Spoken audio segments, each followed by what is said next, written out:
అమరావతిలో river front tourism అభివృద్ధిపై ప్రభుత్వం ప్రత్యేకంగా దృష్టి సారించింది. ఈ మేరకు అధికారులకు దిశానిర్దేశం చేస్తోంది. కృష్ణానది ఒడ్డున ప్రతిపాదిత అమరావతి రివర్ ఫ్రంట్ డెవలప్మెంట్ ప్రాజెక్టును 2028 కృష్ణా పుష్కరాలకు ముందు పూర్తి చేయాలని లక్ష్యంగా ప్రభుత్వం ప్రణాళికలు అమలు చేస్తోంది.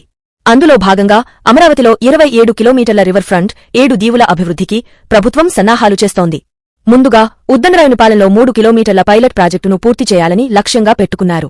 ఇందులో భాగంగా కిలోమీటర్ మేర మెరీనాను ఏర్పాటు చేస్తారు. పర్యావరణ అనుకూల విధానాలతో ఈ ప్రాజెక్టును తీర్చిదిద్దనున్నారు. అమరావతిలో చేపట్టే ఈ టూరిజం ప్రాజెక్టులపై అమరావతి డెవలప్మెంట్ కార్పొరేషన్ లిమిటెడ్ అధికారులతో మంత్రి నారాయణ శుక్రవారం సమీక్ష నిర్వహించారు. అమ్యూజ్మెంట్ పార్క్, ఎకో టూరిజం పార్కులను పీపీపీ విధానంలో ఏడీసీఎల్ అభివృద్ధి చేయనుంది. ఈ నేపథ్యంలో అమరావతిలో రోడ్లు, భవనాల నిర్మాణం పూర్తయ్యేసరికి టూరిజం ప్రాజెక్టులు పూర్తి చేయాలని అధికారులకు మంత్రి నారాయణ సూచించారు.